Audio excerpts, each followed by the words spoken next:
Hi, I'm Mrs. Estes, and I'm going to be reading Chapter 15, On with the Snow. The day of the show was also the last day of school. My friends were full of energy, but Mrs. Brisbane calmed them down and they finished up their schoolwork. In the afternoon, Miss Lark came to the classroom to wish us luck. "I know you'll do a great job this evening," she said. "Remember, keep calm, stay focused. Daniel, you'll practice again after school?" He nodded. "Sophie, you know what you're doing?" she asked. Sophie nodded. I was glad she knew what she was doing, because I certainly didn't.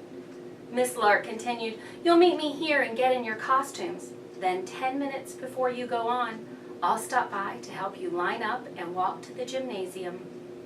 Mrs. Brisbane thanked her, and we went on with the rest of our day. When class was almost over, Mrs. Brisbane let my friends practice the songs while sitting in their seats. It sounded so good. I was sure it was going to be a great show. Then Holly raised her hand and asked, "Who would take Og and me for the holidays?" My ears perked up because it was something I'd wondered for a long time. Miss Brisbane smiled and said, "I guess it's selfish, but me. I'm taking both of them home. I want Todd and Jenny to get to know them. Besides, you'll be busy building snowmen because I heard on the radio it's supposed to snow late tonight." My friends seemed pleased to hear about the snow, especially for Joey. He looked at the window, closed his eyes for a second. I knew he was wishing his dad could make it home before the snow arrived. When the bell rang at the end of the day, everyone raced out of the room, except for Mrs. Brisbane. "I think I'll leave you two here for now," she said. "I'll pick you up after the show." Good, I said, because I want to be here to see my friends. Mrs. Brisbane chuckled. "I guess you're as excited as the rest of the class." She was right. It was dark when everyone returned to room 26. "Aren't you excited, Og?" I squeaked. Boing, boing. He dived into the water on the side of his tank and splashed around. Miss Brisbane arrived first with her husband, Bert. He rolled his wheelchair over to our table. "So I hear you guys are coming to visit," he said. "That's enough of a present for me." "Me, too," I agreed. The girls were all dressed in white shirts and black pants and skirts. Mrs. Brisbane helped them get back on their snowflakes and their wrists, snowflakes. They were shiny and shimmery, and no two were alike. The boys wore dark shirts and pants. Mr. Brisbane helped them with their tails and ears. Once they had their bells, the room was jingling and jangling like mad. In fact, everybody was talking and laughing. Rosie showed Mr. Brisbane how to twirl like a snowflake in his wheelchair. I heard Phoebe tell Kelsey that she was so excited because her grandmother was recording the show so her parents could see it. Sophie was talking and talking. To herself this time. And Joey was practicing his whinny. Whinny. "Students, why don't we start to line up now?" Miss Brisbane said. "Miss Lark will be here soon." While she helped them start to line up, Daniel came over to my cage. "Okay, Humphrey, I need you to bring me good luck again." He picked up my cage and moved toward the line. "What about Og?" I squeaked. But just then, Daniel tilted the cage and I slid all the way across. Eek! "Aren't we taking Og?" Phoebe asked Daniel. He shrugged. "I don't know." The door opened and Miss Lark came in. I couldn't get a look at her from my cage, but I heard her tell everyone how great they looked. The line started to move into the hallway and suddenly Miss Lark said, "What are you doing with that cage?" Daniel said, I'm taking Humphrey. He's my good luck charm." And then I could see her. Miss Lark wasn't tall, but as I looked up at her from my cage, I saw a giant face. A giant, no-nonsense face. "There is no way you're taking that creature into the gym," she said. "But I need him for luck," Daniel said. "I can't play without him." "Put him back," she demanded. "But you let him come the other day," he began. "Against my better judgment," Miss Lark told him. "Put him back now." "Yes, Daniel, I know you'll be fine without him," said Miss Brisbane. Daniel carried my cage back and set it on the table by the window. "I can't play without you," he said.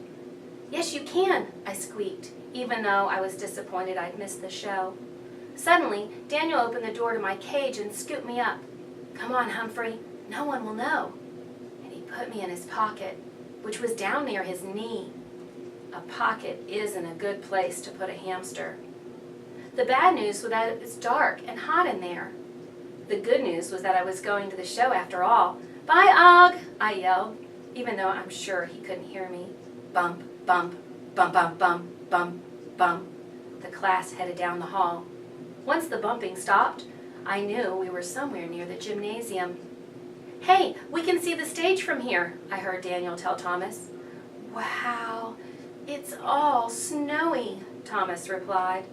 I used my paws to climb up inside of the pocket and poked my head out the top. We were standing in the hallway, but I could see the stage from an open door into the gym. The students from Miss Loomis's class were on stage wearing bright sweaters, scarves, and earmuffs, and singing about a winter wonderland. I recognized some of them from my class last year. Golden Miranda, and Speak Up Say, and Wait for the Bell Garth, and Sit Still Seth. They were all gathered around a great big snowman. "Eek!" I squeaked. "He'll melt!" Daniel pushed me back down into the pocket and I couldn't see anything. I did sniff out 2 raisins stuck in the cloth. They were squashed but still tasty. After a while, we moved again. I could feel us moving up some steps and then on the stage. Thump. That was Daniel, sitting down on the piano bench. "Now Miss Brisbane's class will perform for you. But first, an introduction from Sophie Kaminsky." I peeked out of the pocket again. Sophie walked to the center of the stage and faced the audience. She wasn't wearing her snowflake costume. The audience. I turned and I saw them. Mothers and fathers, sisters and brothers, grandmothers, grandfathers, and lots of friends. The gymnasium was packed with people. Sophie stared out at the crowd. Everyone waited for her to say something, but for the first time ever, Stop Talking Sophie didn't feel like talking. I wish I could tell her to squeak up. Luckily, Miss Brisbane cleared her throat loudly. Sophie suddenly opened her mouth and said, "Most people think that no 2 snowflakes are identical. However, scientists aren't sure. Just for tonight, we'll say that no 2 snowflakes are the same, because in our class, no 2 students are the same, and we're happy about that." And then she walked to the side of the stage with Miss Brisbane and put on her snowflakes. 1, 2, 3, 4, Miss Lark said.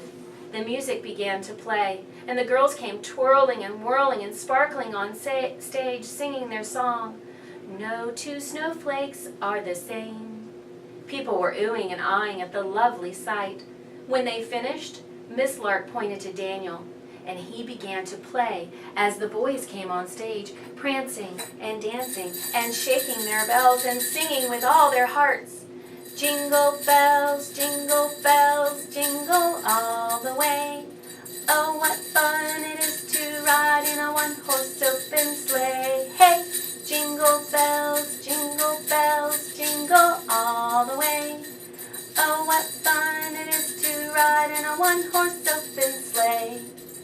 Just Joey let out a fine whinny, and the audience roared with laughter. Every time Joey whinnied, the crowd reacted happily, and the girls whirled in again and sang their snowflake song while the boys sang Jingle Bells. It sounded so good, I had to have a better look. So I pulled myself up, up, up, and then something terrible happened. I started falling down, down, down. I had to stop myself, so I grabbed onto Daniel's pant leg. He kept playing, but some of the notes he hit weren't quite right. I was barely listening, though, because I started sliding down, down, down. Phew!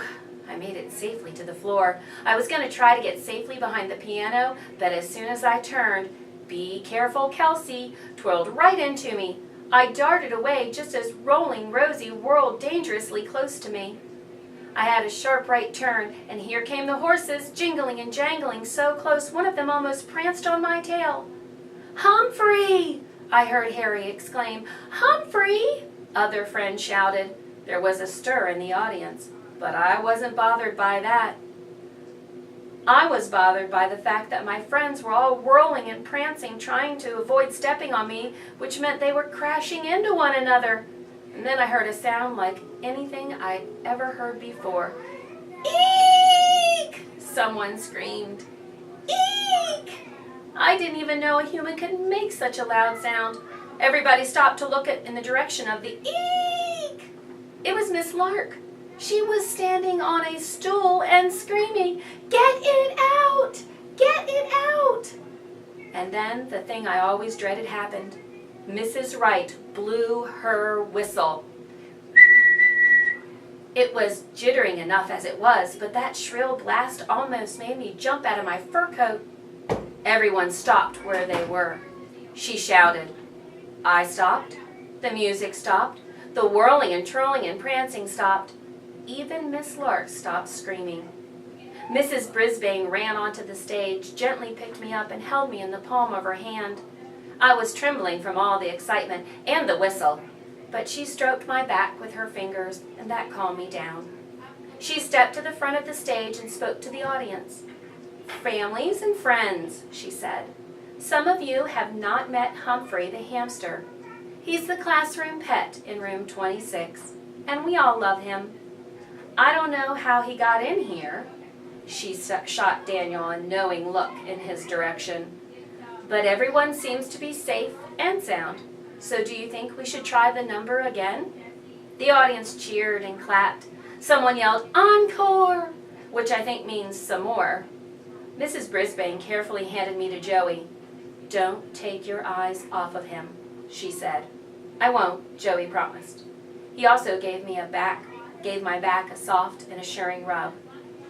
Mrs. Brisbane helped Miss Lark off her chair. She still looked a little shaky. She went over to the keyboard. Mrs. Brisbane got everybody back into place and took me back from Joey and moved to the far side of the stage. 1, 2, 3, Miss Lark began again. I carefully peeked over the edge of Miss Brisbane's hand, and I was amazed at what I saw and what I heard. Every note was perfect. Every prance, every whinny, every jingle and jangle, every whirl and twirl was wonderful. Until all of a sudden, whee! Joey stopped in the middle of his whinny. He was staring at the door. I twisted my head to look. A tall man with a bright red cap was standing at the doorway, smiling. He took off his cap and he waved. I looked back at Joey. He was waving too. His great big smile let me know that the man was Joey's dad. He had made it. Then Joey opened his mouth wide and let out his best whinny yet. Whinny! When the number was finished, the audience stood up and applauded. Miss Lark made my friends take a bow. "Bravo!" the crowd shouted. "Bravo!" I squeaked.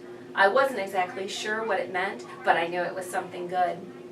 Our class left the stage, and Mrs. Brisbane rushed me back to room 26 and my cozy cage. "Humphrey, I don't know what happened, but please don't ever do that again. I almost fainted," she said.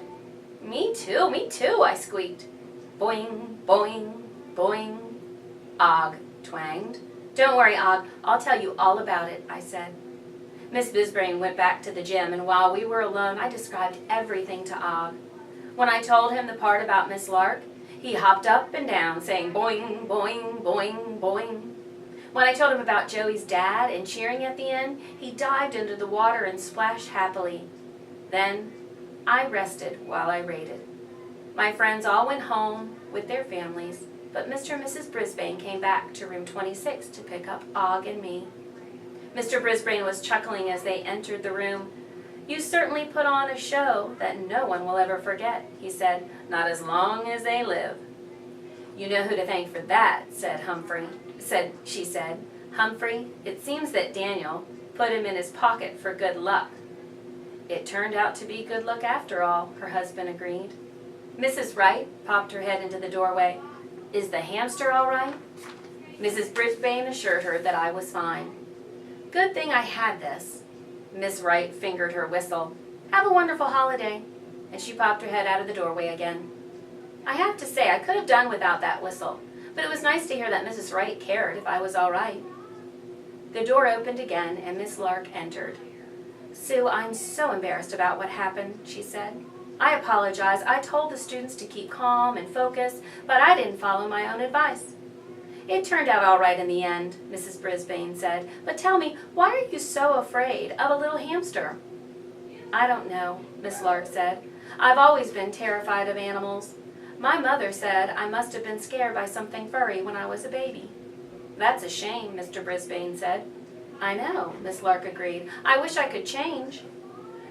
Well, you can go on break now knowing you put on a great show, Mrs. Brisbane said. The children did all the work, Miss Lark said. Oh, there you are.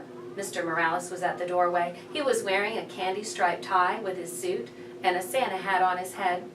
Congratulations, he told Miss Lark. You were right about the show. We'll have to do this every year.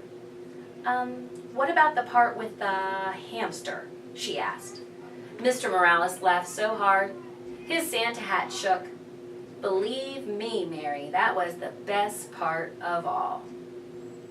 At the end of chapter 15, Humphrey Winter Wonderings. I wonder what the show how the show would have gone if Daniel hadn't put me in his pocket. It would have been entertaining, but not nearly as exciting.